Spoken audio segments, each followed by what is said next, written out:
Bonjour, je suis Ludivine Gustave, experte en stratégie et gestion de projet, conférencière et auteure du livre « Passer de l'idée à l'action, la méthode pour planifier et réussir tous vos projets ». Et dans ce cadre, je suis avec Robin Vincent Smith. Je m'appelle Robin, je travaille pour Médecins sans frontières, Doctors Without Borders, Artsen zonder Grenzen. Je suis le PMO, le Project Management Office, ou mon titre officiel c'est Program Change and Knowledge Manager. Très bien.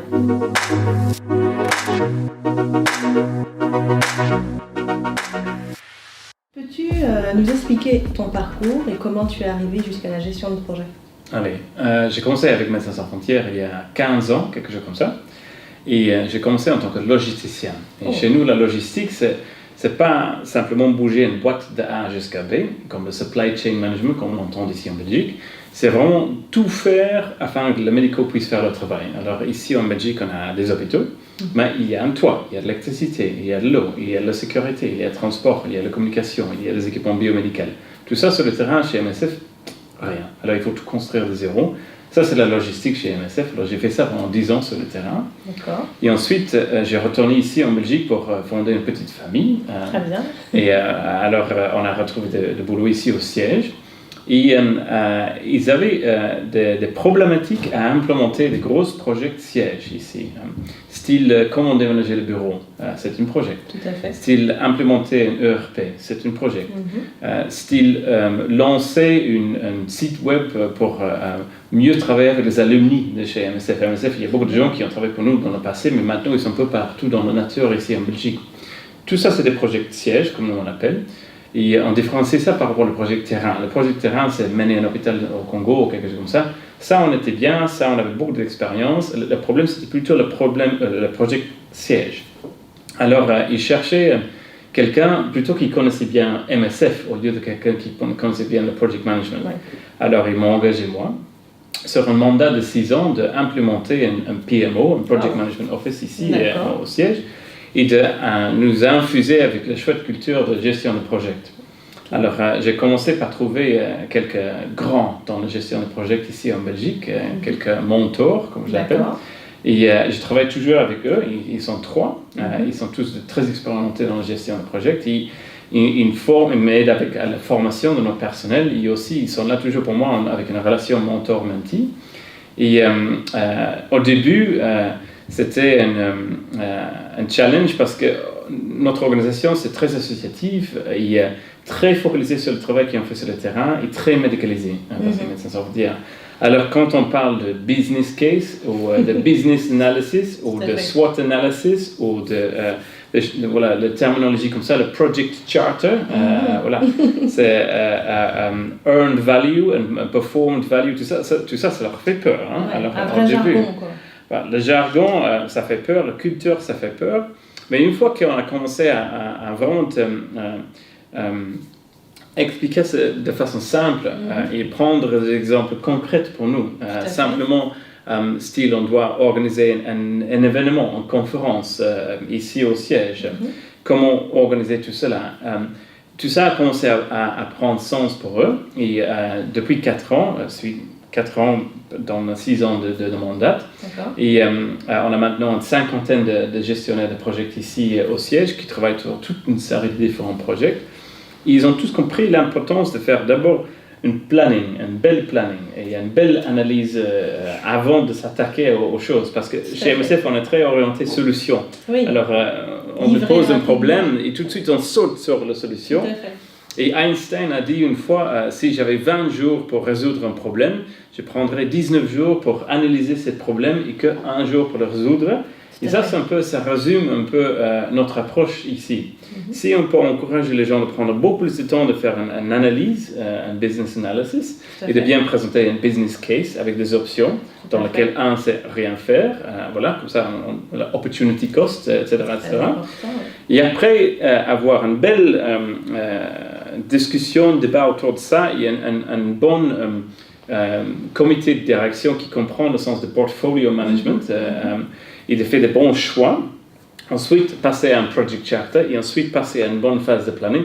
Tout ce travail avant d'y avoir rien fait, et seulement à ce moment-là, on attaque au vrai boulot. l'exécution, la production de la valeur, mais le faire avec beaucoup moins de risques parce qu'on a fait tout le travail avant de tout préparer. Alors, la phase d'exécution devient relativement banale par rapport à tout le travail qu'on a fait auparavant.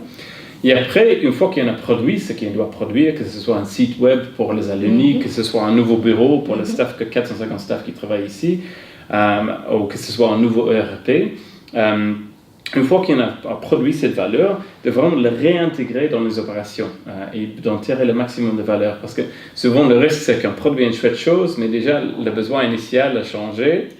Alors, business case, business validation, etc., etc. Alors, c'est vraiment ça où ça axe. Et on a réussi à infuser la culture PMI Prince 2 Agile en gardant la même terminologie, les mêmes outils, dans notre culture MSCFM qui est très associative et très organisationnelle. Alors, et pour l'instant, ça va. On a bien sûr des échecs, c'est normal. Mais on essaie de fail forward. Alors, en échec, ok, mais bon, on prend note de ça et on apprend et on va y en aller en avant. Alors, ça, c'est l'idée. Voilà. Merci Robin. Dans cette riche explication, il y a plusieurs points qui sont ressortis, qu'on développera et que vous pourrez lire dans le livre. La première chose, et je trouve que c'est une démarche vraiment intelligente, est de prendre conscience de ce qu'on sait faire, mais ce qu'on ne sait pas faire. Et s'être entouré de personnes qui ont de l'expérience dans l'implémentation de projets, c'était vraiment la partie la plus... la partie primordiale en fait, qui va justement donner ensuite le bon son de cloche ou le bon rythme, le bon tempo pour implémenter ces projets-là. Ce que je retiens aussi de ce que tu viens de dire, c'est aussi cette capacité à impliquer les personnes dans cette nouvelle philosophie de gestion de projet. Parce qu'effectivement, toutes ces belles méthodologies sont présentées avec un jargon ou un vocabulaire qui n'est pas naturel, qui n'est pas intuitif, et tu l'as bien cité. Un autre point que tu as mentionné aussi était les plans. Dans le livre, on parle de la puissance des plans. Avancer sans planning, avancer juste en se disant « tiens, j'ai une solution, je la mets en place ». Ok, ça répondra peut-être à un moment donné à un besoin, mais au final, est-ce que ça répondra suffisamment, comme attendu, sur une vision un peu plus long terme, etc. Génial, très très riche, merci beaucoup. Tu l'as très bien dit Robin, souvent la première réaction face à un problème donné est de trouver une solution sans faire de plan. Pourtant, il y a de réels bénéfices à prendre le temps de faire une business analyse et ensuite de décliner un plan. Comment ici vous vous organisez pour mettre en place votre plan et puis surtout confirmer que c'est un plan réaliste avec des objectifs atteignables? Bon, tout dépend de taille et complexité du projet parce qu'on peut se tuer par project management aussi, death by project management si on n'a pas. Alors, si c'est quelque chose de relativement simple, il ne faut pas perdre trop le temps dans le plan, mais c'est rare les choses qui ne sont pas un peu complexes et un peu... Alors, souvent, on pousse les gens plutôt vers prendre plus de temps de faire le planning. Alors, il y a des outils qu'on peut ou peut pas employer selon la taille et la complexité du projet. Le premier, comme je l'avais expliqué, c'est le business analysis. Alors, prendre le temps de faire une vraie analyse sur la situation pour être sûr qu'on a bien compris la problématique. Et ensuite, décliner sur un business case qui présente des options à la direction. Parce que si on présente la direction avec simplement un fait accompli, on va faire comme ça, valider s'il vous plaît, ça leur offre pas, franchement on leur paie un peu plus, ils doivent vraiment réfléchir et prendre des décisions. Ici il y a une prise de décision de leur part, il y a aussi un certain ownership aussi, comme ça, alors ça c'est étape 1, étape 2, business case, et ensuite project charter, simplement une high level description de qu'est-ce qu'on va y en aller, introduction du business case, et ensuite après à ce moment-là on trouve un project manager. Et lui, souvent, il travaille avec un Project Scope Statement, en fait, pour revoir le Project Charter, pour le déballer un peu plus en détail. Et ensuite, si tout ça, ça colle, jusque-là, c'est que du planning, jusque-là.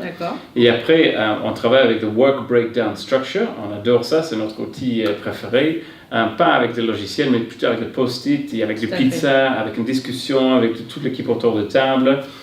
Et on creuse vraiment avec le Work Breakdown Structure de façon géographique, fonctionnelle et chronologique, comme ça on casse dans tous les sens pour être sûr qu'on a tout bien compris.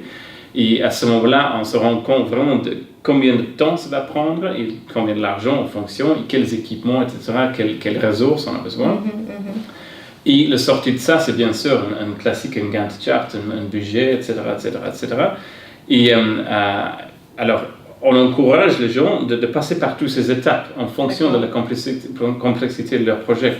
Et aussi en fonction de à quel moment le project manager a été impliqué.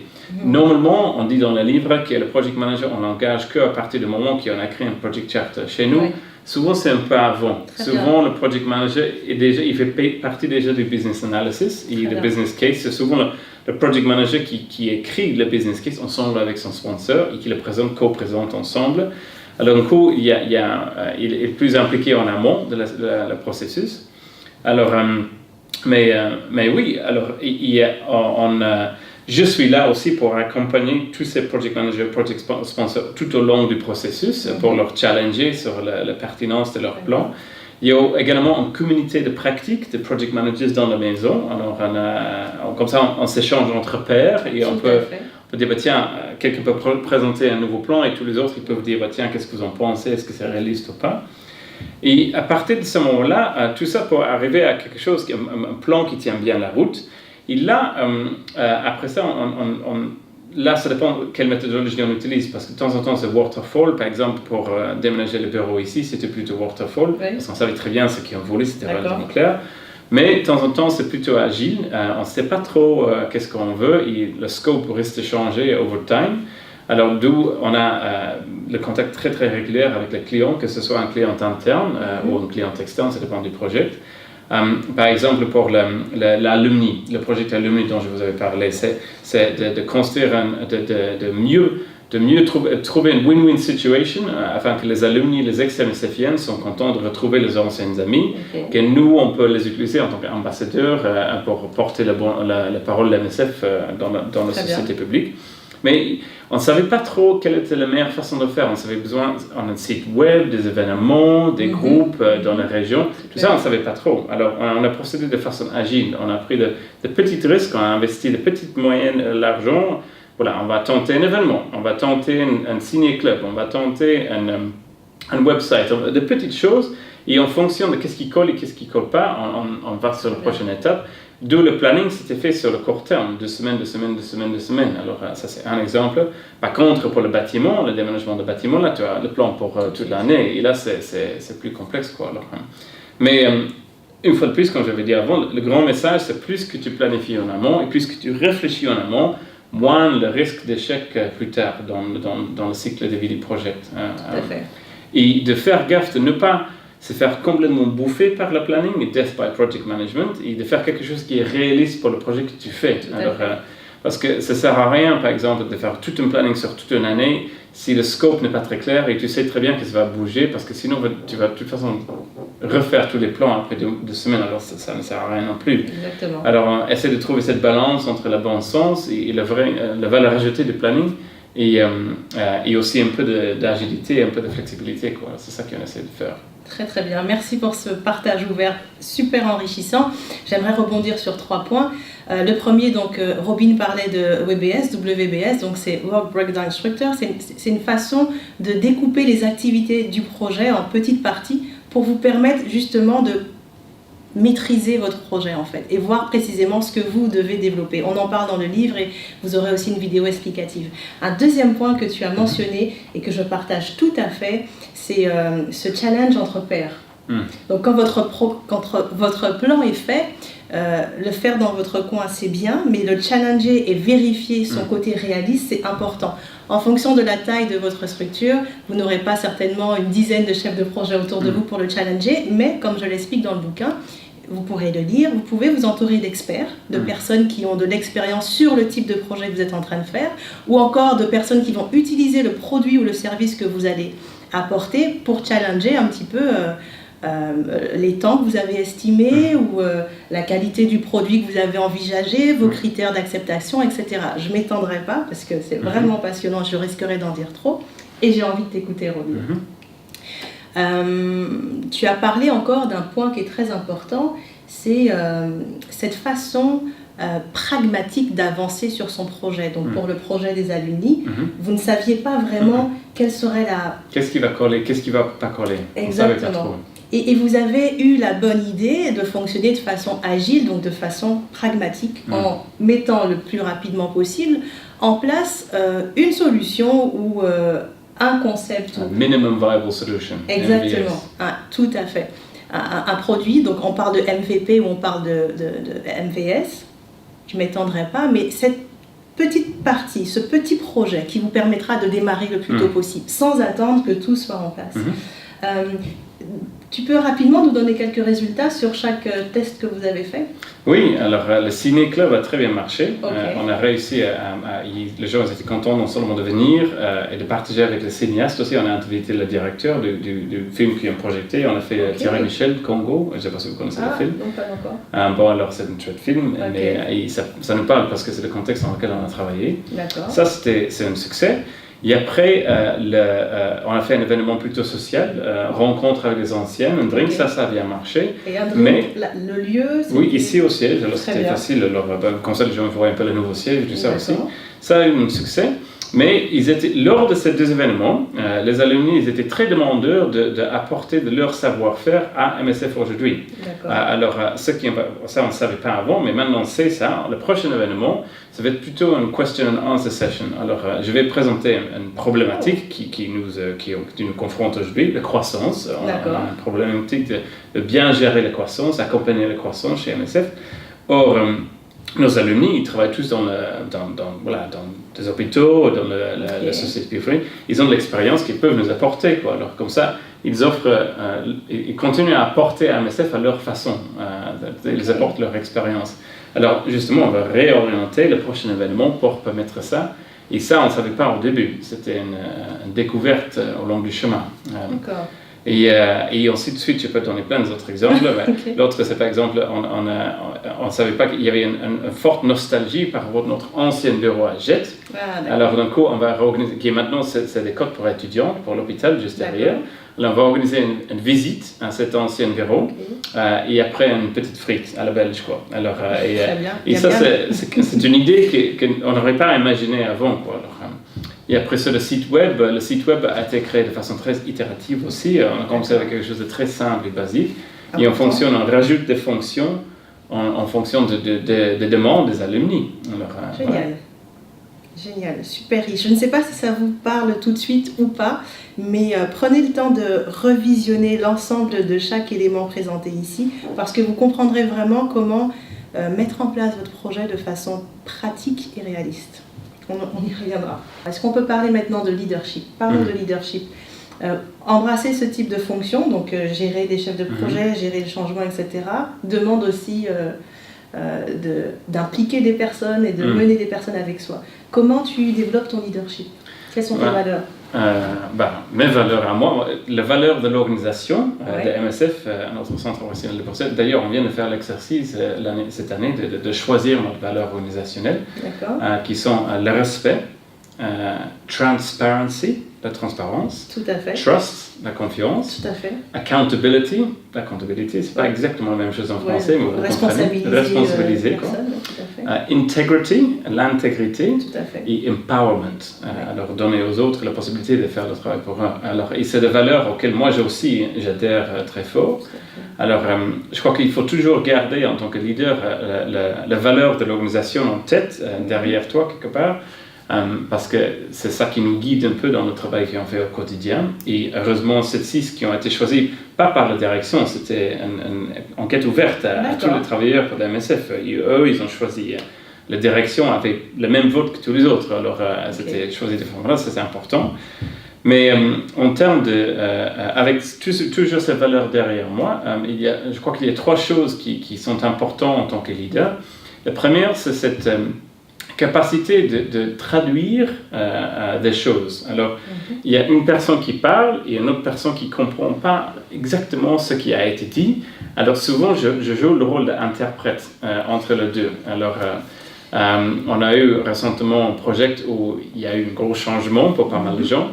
Et la façon que ça a été présenté par le project manager n'était pas très clair, parce que le project manager était très focalisé sur les aspects techniques du projet, il n'avait pas forcément la tête à l'humain.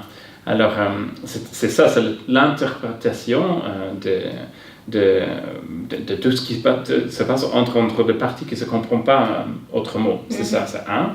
De B, c'est cette notion de toujours regarder le côté positif et constructif. Alors, parce qu'on peut, on peut détruire et on peut aussi parler de façon destructive, mais ça ne sert à pas grand-chose. Alors, il y a toujours une façon de voir, c'est le yin et le yang, et on peut voir le verre la moitié plein et la moitié vide. Alors, si on essaie de toujours voir le côté positif au lieu de destructif, là, ça aide les gens à regarder dans le bon sens. C'est la traduction, c'est cette notion de positif. Et finalement, c'est cette notion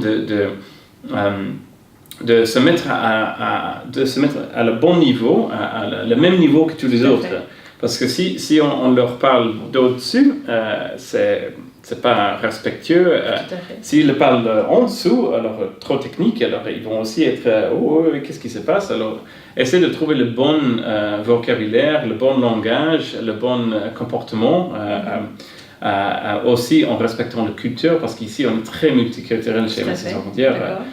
Je sais, presque tout le pays du monde sont représentés ici dans le bâtiment, alors vraiment c'est impressionnant. Alors, tous ces aspects, alors c'est vraiment une bonne dose d'intelligence émotionnelle. Alors, c'est vraiment ça. Donc, de ce que tu viens d'expliquer dans le leadership, ce que je retiens, c'est que l'humain est au cœur de toute discussion, dans votre façon de faire. Oui. Merci beaucoup, Robin. Eh bien, nous arrivons à la fin de cette interview. Un appel particulier aux personnes qui nous écoutent? Vous avez découvert que Médecins Sans Frontières, ils font aussi de gestion de projet, comme tout le monde, on est les mêmes que tout le monde. Mais aussi, je vous encourage à découvrir notre site web, ce qu'on fait sur le terrain, parce que c'est après tout, le travail qu'on fait, c'est sur le terrain.